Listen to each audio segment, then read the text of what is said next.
Balance of Power on Bloomberg TV and radio. I'm Joe Matthew.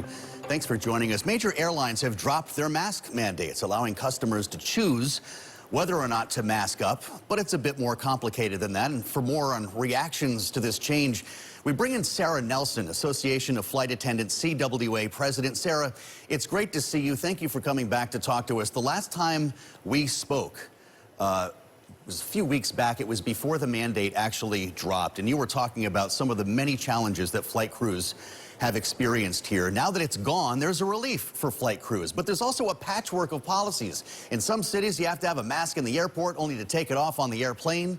How much of a problem is that confusion for your members? It's always a problem, Joe, when people are giving different instruction in different spaces and they can't keep up with what the rules are. Most people actually want to follow the rules and comply, but when they're not prepared to do so, don't have certain expectations, and those expectations aren't met, that gives rise for anxiety, and that can often lead to conflict, and it makes our jobs harder. So the way that this was communicated in the first place, from one moment in time while flights were already in the air, that was a chaotic situation that we would not want to duplicate ever again. So you would call this an improvement. Despite the existing confusion, things are getting better for association members. Well, listen, there was a collective sigh of relief with the end to the mask mandate. And the reason for that is because flight attendants have been on the front lines taking the brunt of enforcing this. We don't make the rules, but we enforce the rules to keep us safe. And flight attendants themselves were having to wear those masks 15, 16, 17 hours a day if you include the time that they're transiting to and from the hotel. So, this was very difficult for flight attendants, and they're glad that they don't have to do that anymore. But I have to tell you, the conflict doesn't end on the planes, and because people are getting upset for a lot of different reasons, and a lot of those physical confrontations that you've seen on the evening news, those are the result of other issues entirely, not having anything to do with masks. So we still have a lot of work to do to calm down our skies. With that said, Sara, should customers who were kicked off of flights for being aggressive, for refusing to wear masks, for actually assaulting flight crews over the last 2 years, should they be on a no-fly list? Should they never fly again? Well, let's be really clear. If someone got physical, if someone assaulted a crew member or another passenger, they should. Their flying privileges should be gone. And there is a bill in Congress to put this in place that would be enforced by the TSA. And we could do that. We could have a transparent process where there's also a due process. So people do have the ability to appeal. They also have the ability to try to get off that list at some point in time. But if someone was aggressive and violent, absolutely, they need to be banned. If they just didn't follow the rules, then we need to have a process in place where maybe they can come back on board if they were just refusing to comply with that mask mandate. But it should not be a blanket, come on back right now, because we're sending the message to everyone that the rules overall don't matter. And that's just not true. We have to keep everyone safe. Last time we spoke, you were also concerned about the role that alcohol was playing in this. Not so much on the airplane, Sara, but in the airport and the aggressive marketing that we're seeing there. People are getting sloshed before they get in the gate even and walking onto the plane as a starting point there. The mask mandate coming down is not going to change that. Should booze be banned in airports? Well, Joe, I can tell you right now that I could take that position, but it would not be a popular position, I'm sure it wouldn't. And I wouldn't win. Here's what we want, though. Alcohol has always been a problem in the skies. It's always been a major contributor to disruptive passengers, to violent passengers. And so we don't need what happened during the pandemic, which was a to-go policy for these concessionaires and the bars and the airports that were in place for public health measures that they have kept in place because they determined this is a way that they can earn money.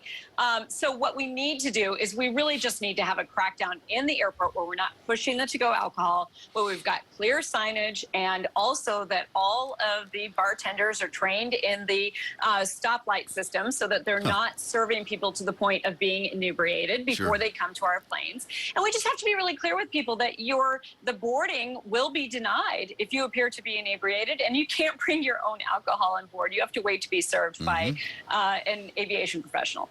Your union represents 50,000 flight attendants at 17 airlines, Sara. We've started hearing from some of those airlines coming back to life, if you will, after COVID. And a lot of people, strong demand to get on airplanes. We've seen quite a number of delays because of a labor shortage, difficulty getting crews to gates in time or even to cities in time for planes to take off. How much of a problem is this going to be, the sort of growing pains of coming back to something closer to normal? So, Joe, first of all, I just want to really applaud our union and working with the airlines to get the federal relief in place that kept people in their jobs, kept paychecks going, and kept us in place so that we could meet the demand. This would be much, much worse if we had not done that. But here's the issue. Before the pandemic, the airlines were routinely scheduling based on extreme number of voluntary overtime hours. And people are not willing to pick up those overtime hours at the same rate that they were before. Flying is a lot harder now, and flying is a lot harder now. So they are having a problem because they had been planning on scheduling with a certain number of staff, and now we're just not picking up those overtime hours like we used to. So they're trying to hire and staff up. But also airlines have been a little bit more thoughtful about pulling back on their schedules a little bit, not being quite so aggressive. They were quick out of the starting gate there as we started to see demand come back and wanted to compete with each other. And they really got a little bit over their skis there in adding too many flights without being able to staff those flights. And, you know, we've got to have that consumer confidence that you're actually going to be able to get to where you're going if you're buying a ticket. So it's important that they're working with us on scaling back on those flights, being able to meet those demands. Also, when they run into trouble, negotiating with us incentive pay. So there's a little bit more incentive for people to pick up those trips and meet that demand. As that comes back into alignment and the reopening continues here, Sara, you're dealing with a lot of challenges. We're talking about a tough job. This is a difficult way to make a living. It is also essential, as I think we've determined in this conversation. What would you tell a young man or woman who wanted to be a flight attendant that hears about all of this madness that can go on in the air? Why would they want to do this for a living? Well, look, we used to say that it's because we love people and we love to travel. And fundamentally, that is true. If you are a people person, there is nothing like working with a crew of people who are much like you, who come from a lot of different backgrounds, are typically very highly educated as well. And as we get back to normal, of course, demand has picked up significantly domestically. We don't have that international travel at the level that we used to, but there's going to be a lot of hiring right now. And the first thing that I would say is if you think this is something you might want to do, raise your hand now, because seniority is everything in this job, and it'll allow you to get better pay and also better schedules, and so get in line.